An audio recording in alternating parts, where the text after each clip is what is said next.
কেন এই তো আইন মানবেন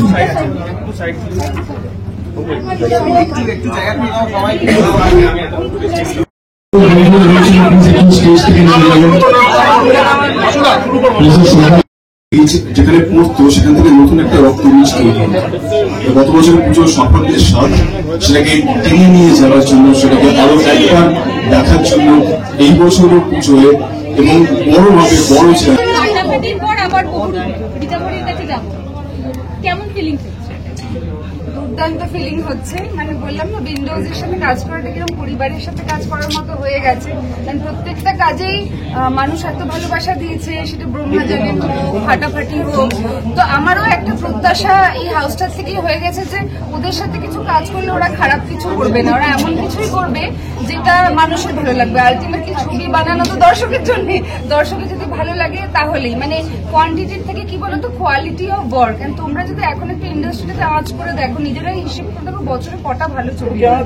সত্যি মানে অভিনেত্রী হিসেবে মানে মাথা চুল করার অবস্থা হয়ে যায় যে মানে বেছে যে কাজ করবো, হাবিজাবি কাজ করতে চাই না, তাহলে লোকে আবার গাল দেবে।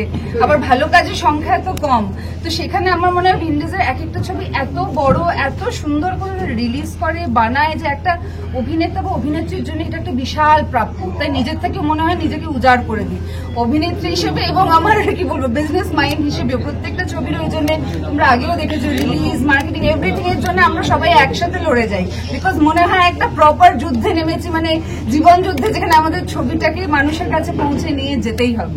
নিজের চরিত্রটা কতটা চ্যালেঞ্জিং। উইন্ডোজ পুরনো ঘর, তুমি সেখানে আবার কাজ করছো কৌশানীর জন্য একদম নতুন। আর কৌশানী এই ছবির জন্য নিজেকে একেবারে ভেঙে অন্য রকম ভাবে কৌশানীকে দেখা যাবে, সেই গল্পটা যদি কিছুটা বলো। আমি ক্যামেরার দিকে আমার কাছে এটা একটা খুব বড় সুযোগ অবভিয়াসলি, কারণ সেটা প্রত্যেকটা অভিনেতা অভিনেত্রীর স্বপ্ন যে উইন্ডোজ প্রোডাকশন হাউসে কাজ করবো, যেখানে নন্দিতা দি বা শিবুদার ডিরেকশন আছে। অ্যান্ড আমি অ্যাজ প্রডিউসার তাদেরকে পাওয়ার থেকেও আমার কাছে বড় পাওনা যে অ্যাজ ডিরেক্টর দেওয়া যায়, অ্যান্ড আমার কো অ্যাক্টর হচ্ছে শিবুদা, সো এটা আরো বড় পাওনা। অ্যান্ড সেই জায়গায় তুমি যেটা বলছো যে এটা অনেকটা না ডিরেকশনের উপর ডিপেন্ড করে যে তোমাকে কতটা ভাঙতে পারছে, তোমার লুক সেট, তোমার মানে ফিজিক্যালি তোমার ভাঙা প্লাস তোমার পারফরমেন্স দুটোই। অ্যান্ড আমার মনে হয় তুমি যদি A+ কোয়ালিটি ডিরেক্টর পাও, তো I think the artist can perform. আর এই স্ক্রিপ্টটায় আমার মনে হয় আমরা 4 জন আছি, অ্যান্ড 4 জনেরই মানে ইনাফ সুযোগ নিজেদের জায়গাটা প্রমাণ করার দর্শকের কাছে। তো আই থিঙ্ক নতুন ভাবে পাবে সবাই। আর এরকমই চ্যালেঞ্জিং ক্যারেক্টার্স করতে চাই, তাই জন্য বছরে যদি 2টো ভালো ছবি হয় তাও আচ্ছা, কিন্তু ভুলভাল ছবি যেটা এলো গেল কেউ জানতেই পারলো না, সেটা করা থেকে বেটার। ঝিমলিকে অনেকগুলো লোকে দেখলাম, তো সেক্ষেত্রে কি তোমার ঝিমলি ক্যারেক্টারটার সঙ্গে মাটির লাল মাটির দেশের মেয়েদের সঙ্গে অনেকটা মিল রয়েছে, সেটা যদি একটুখানি বলো কিরকম। অ্যাকচুয়ালি মেকআপটা আমি যখন ঝিমলি হতাম সেটে, আমি সেটে যখন গেছি কৌশানী হিসেবে দিয়ে আমি রেডি হয়েছি, তার আগে সবাই গ্রামের সবাই এসেছে, মানে তারা চিনতে পারছে। বাট যখন আমি ঝিমলি হয়ে যাচ্ছি তখন আমারই টিম থেকে কেউ যদি বলে দেয় যে নবাগতা হিরোইন, তো ওরা বিশ্বাস করে নিচ্ছে, ও আচ্ছা কোন সিরিয়াল, কোন নিয়ে, কোথা থেকে এসছে, মানে কেউ চিনতেই পারছিল না। আমি নিজেই নিজেকে মেকআপ রুমে প্রথম 5 days আমার লেগেছিল to get in to the skin of the character. And আমার 1.5 থেকে 2 ঘন্টা লাগতো মেকআপটা করতে, বিকজ আমার ওভারঅল এন্টায়ার বডিতে মেকআপ হতো। It is almost 5 to 6 times down the tone. And তারপর তোমার মানে যেভাবে আমরা কথা বলবো সেটার একটা চ্যালেঞ্জিং ব্যাপার ছিল, মানে অ্যাকসেন্টটা ইজ ইম্পর্টেন্ট। আর তাছাড়া যেটা তুমি বললে যে আজ ঝিমলি অনেকগুলো বহুরূপী, মানে বহু রূপ আছে অ্যাকচুয়ালি। তো আমার আছে কিনা সেটা আমি চমক হিসেবেই রাখতে চাই, কিন্তু যেটা তুমি দেখলে যে একটা গ্ল্যামারাস লুক আছে, একটা আছে যেটা তোমার একটু মানে যেটা তোমরা সবাই বলছো অ্যাপারেন্টলি গ্ল্যাম। তো আমার মনে হয় I am very happy to see myself like this. And এইভাবে তো তোমরা দেখো, এইভাবে তো যখন ইচ্ছে শুট করে নিতে পারি, বাট এই অপরচুনিটিটা পাওয়া is a very big thing. অ্যাকসেন্টের কথা যেহেতু বললে, সেক্ষেত্রে জানতে হয় যে সেক্ষেত্রে কি পরিবর্তন হয়েছে, মানে কিরকম ভাবে কথা বলা বা ডায়লগ ডেলিভারি করা সেক্ষেত্রে করেছে, এবং কি ভাষায় অনেক অনেক ছোট ছোট চেঞ্জেস, লাইক সবকটা শকে স করা বা রয়ের প্রবলেম, মানে জোর করে ভুল বলতে হবে। তো এরকম একটা দাবি আমার সারা জীবন মনে থাকবে। অ্যান্ড আমি আরো অনেক কিছু তোমাদেরকে বলতে পারি যেটা তোমরা একটা কিছু বলে দাও, শেয়ার করলে দেখতে পাবো। তো বলে দিতে একটা ডায়লগ হতে হবে না, এমনি কিছু একটা বলে দাও, ছবির কিছু বলতে হবে না, তোমার মতো করে একটা কিছু ঝিমলি ভাবে বলে দাও, চিমলি হয়ে বলে তো এনিথিং। পরের প্রশ্নটা করো ততক্ষণ আচ্ছা, জোর করে ভুল বলাটা কি কঠিন? জোর করে ভুল বলা সেটাও কি কঠিন? এই যে বলে জোর করে ভুল বলতে হ্যাঁ, হচ্ছে। মানে একটা পর্যায়ে চলে গেছিল ডাবিংটা যে আমি জোর করে ভুল বললাম, পরে দুদিন বাদে কল করে বলছে যে আবার ঠিকটা বলতে হবে এই জায়গাটায়। বললাম এবার তো ঠিকটা বেরোচ্ছে না, কারণ এবার তো সয়ে অভ্যেস হয়ে গেছে, এবার কথায় কথায় স। আমি তো ভয়ে ছিলাম যে আমি আমার আত্মীয় স্বজন বন্ধু বান্ধবের সামনে না স বলে ফেলি, যাই হোক। বাট আই থিঙ্ক যেটা বললে যে নতুন চ্যালেঞ্জ, নতুন যাত্রা, নতুন এক্সপিরিয়েন্স, তো আমার মনে হয় সবার খুব ইন্টারেস্টিং লাগে। শুটিং এর এক্সপিরিয়েন্স বলো তোমাদের দুজনে। প্রচন্ড গরমে শুনলাম শুটিং। হ্যাঁ, গরম মানে তো প্রচন্ডই গরম, যেই মাসগুলোতে শুটিং হয়েছে। আর তার মধ্যে শিবুদার অ্যাক্সিডেন্ট হলো, শিবুদার অ্যাক্সিডেন্ট হওয়াতে শুটিংটা অনেকটা পিছিয়ে গেল, সব ডেট অনেক বিজি হয়ে গেল। কিন্তু তার সত্ত্বেও আমি বলবো আমরা এত আনন্দ করে কাজ করেছি, সবাই এত মজা করে কাজ করেছি যে মানে ফর শিওর যে এটা একটা one of the most memorable experience.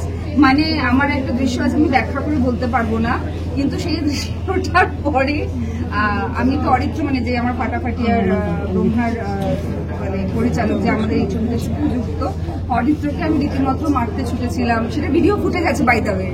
ওকে আমি খুন করতে ছুটেছিলাম হাতে একটা বড় ইয়ে নিয়ে, পাত্র নিয়ে, আর আমি হয়তো করেও ফেলতাম। থ্যাংক গড যে সেখানে। Okay, two more questions, then Shibu and Abir come. পরি কিরকম? পরির ক্যারেক্টারটা নিয়ে যদি একটু পরীর একটা এমন লেয়ার আছে যেটা আমাকে বলতে মানা করা হয়েছে, ঠিক আছে, কিন্তু বাকি লেয়ারগুলো আমি বলে দিচ্ছি। একজন ময়ূর পালকটা তো মানে একটা গানের জন্য, একটা সিগনিফিকেন্সের জন্য, ঠিক আছে, ওটা তো জাস্ট বিয়ে করার জন্য। It has no significance other than that in the film. But আমি সবসময় এমন চরিত্র বেছে নিই যে চরিত্রটা একটু কঠিন, একটু চ্যালেঞ্জিং, তার কারণ আমার চ্যালেঞ্জেসই ভাল লাগে। I have no shame in saying আমার চ্যালেঞ্জ দিলে আমার তবেই ভালো লাগে। চ্যালেঞ্জিং না লাগলে আমি জাস্ট মুখ ফিরিয়ে দিই। আমার জন্য না, এটা অন্য কারোর জন্য। When this film came to me, of course all those criteria হচ্ছে চেক বক্স, যে শিবুদা নন্দিতাদির ছবি, ইন্দ্রজের ছবি, আবিরদার অপোজিটে, কিন্তু সবার উপরে যে চেক বক্সটা ছিল সেটা হচ্ছে পরীর চরিত্র। এবং কেন চ্যালেঞ্জিং, মানে তোমরা ভাবছো মহিলা পুরোহিত করেছে, প্লাস সাইজ মডেল করেছে, কি চ্যালেঞ্জিং বলছে, সেটা ছবিটা দেখলে বুঝতে পারবে। ওর এমন একটা সিক্রেট আছে, এমন একটা লেয়ার আছে, যেটা ছবিতে না দেখলে তোমরা জানতে পারবে না। আমরা মানে শিবুদা রিভিল করতে চাইছে না ছবিটা রিলিজ হওয়ার আগে। তো একটা মেয়ের একাকিত্ব, স্পেশালি পুলিশ অফিসারের বউ হলে যেটা হয়, যে আমি আমার মানুষকে কাছে পেয়েও পাই না, সেইটার একটা কষ্ট যেরকম রয়েছে, পরে তার থেকে আরো গভীর বুক ভাঙা একটা কষ্টের অন্য কারণ আছে, যেটার জন্যই দেখতে হবে। তোমার এবং আবিরদার আরো একরকম। হ্যাঁ, আমার এই লাস্ট কোয়েশ্চেন, এবং আমি বলতে চাই যে জার্নালিস্টরা সবসময় প্রশ্ন করে, আমি জার্নালিস্টদেরকে বলছি তোমরা আবিরদাকে প্রশ্ন করো। গোটা ফাটাফাটি শুধু আমাকে প্রশ্ন করেছো আবিরদার সাথে কাজ করার অভিজ্ঞতা, আর আবিরদা তোমার ক্রাশ। এবার আমি বলছি উল্টোটা করো, তো আবিরদাকে জিজ্ঞেস করো আমার সাথে কাজ করার অভিজ্ঞতা। দুটো ছবি করেছে, ঠিক আছে, how did he feel working with me as an actor. Again jokes apart, আবিরদা is a wonderful co actor. এবং কি বলবো, ভীষণ, মানে আমি জানি না, ফ্লোরে যখন আমরা থাকি আমাদের হাবভাবের মধ্যেও ভীষণ বর বউ লাইক না একটা মাখো ব্যাপার চলেই আসে, automatically that chemistry is there. I think কিছু লোকজনের থাকে, মানে if you look at Shahrukh Kajol, আমি বলছি না যে we are that level of jodi, but অডিয়েন্সের যদি ভালো লাগে মেবি, বাট ওরা তো আর রিয়েল লাইফ হাজব্যান্ড ওয়াইফ নয়, নিজেদের যথেষ্টই হ্যাপি ফ্যামিলি দম্পতি রয়েছে, কিন্তু যখন স্ক্রিনে আসে একটা স্পার্ক আছে। এবং আমি বলবো সেই স্পার্কটা ফাটাফাটিতে সীমিত ছিল না, বহুরূপীতেও যথেষ্টই রয়েছে। আর আমার মনে হয় সুমন্ত এবং পরীর জন্য ভালোবাসাও আসবে, বউও থাকবে, আর প্রেমের গান টান তো রয়েছে।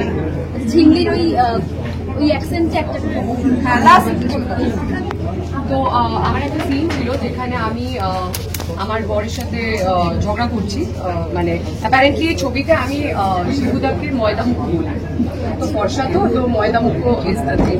তো আমি একটা ডায়লগ ওটার পরিপ্রেক্ষিতেই বলছি, পুরি ময়দামুখ, দেখো কিরম সিয়ানা বুদ্ধি বলো দেখি, সব চাই একেবারে গরমে, এটাই মনে পড়লো। আমরা করেছিলাম যে সেই সময় ঠিক করেছিলাম, আগের বছরই আমরা অ্যানাউন্স করেছিলাম যে আমরা রক্তবীজের অভাবনীয় সাফল্যের পর আমরা ঠিক করেছিলাম, সেই সময়ই আগের বছরে আমরা ঠিক করেছিলাম যে আমরা বহুরূপী সিনেমাটি রিলিজ করব। এবং এই বহুরূপী কিন্তু আজকে একটা পোস্টার দেখেই বোঝা গেছে যে ফেস অফ এবং তার মানে কোথাও একটা মানে আমি জানি না সেটা কি আছে সিনেমায়, যে আবির্বাবুর সাথে কোথাও একটা আমার সাথে কিছু একটা আছে আর কি সিনেমার ভেতরে। তো সেই জিনিসটা রয়েছে এবং থাকবে, আর সেটা পরিচালক নন্দিতা রায় প্ল্যান করেছেন। এইটা এবার বহুরূপী বাকি জিনিসটা আস্তে আস্তে আস্তে আস্তে আমাদের যেগুলো সমস্ত কন্টেন্ট আসবে সেটা দেখলে বোঝাই যাবে। শিবুদা, এবার আপনাকে অভিনেতার ভূমিকায় দেখতে পাবো, এটা তো একটা অনেক বড় আশা সেটা দর্শকদের কাছে, তো আপনার কেমন? আমি তো বলেইছি যে আমার কাছে এটা একটা উপরি পাওনা, তার কারণ আমার 30 বছর এই ইন্ডাস্ট্রিতে কাজ হয়ে গেছে। তো সেইটাকে মাথায় রেখে পরিচালক নন্দিতা রায় কোথাও একটা গিফট আমাকে দিয়েছেন, আমার এই বছরের জন্মদিন, আমার 50তম জন্মদিন। তো সেটাও একটা বড় একটা গিফট এই সিনেমাটা পাওয়া, এবং এর সাথে অন্য আরেকটি সিনেমাও পাওয়া, এবং পাশাপাশি আবির চট্টোপাধ্যায়, নীতাবলী চক্রবর্তী, কৌশালী মুখোপাধ্যায় তাদের সঙ্গে অভিনয় করবার সুযোগ পেয়েছে। এটা একটা পরম প্রাপ্তি। শিবুদা, তুমি এটা বলেছো যে উইন্ডোজের সব ছবি তো তোমার মনের কাছাকাছি বাস করে, এই ছবি কন্ট্রিবিউশন একটা ফিল্ম মেকিং এর ক্ষেত্রে কোনো অংশে কম নয়, বরং অনেকাংশে বেশি। এবং সেই কারণে আমি অনেক সময় বলি যে যখন সিনেমাটা শেষ হয়ে যায়, এই ক্রেডিটে যখন নাম যায় একটু দাঁড়িয়ে থাকবে, কারণ যে মানুষগুলোর নাম ওখানে যায় তারা পর্দার পিছনে কাজ করেন, তাদেরকে আমরা বলি টেকনিশিয়ানি বলি, কলা কুশলী বলি, তাদের এফোর্ট ছাড়া কোনো সিনেমা সম্ভব না। আজকে নতুন নতুন এন্টারটেনমেন্ট নিউজের আপডেট পেতে টলিউড স্টার চ্যানেলে চোখ রাখুন এবং সাবস্ক্রাইব করে অল বাটনে ক্লিক করুন।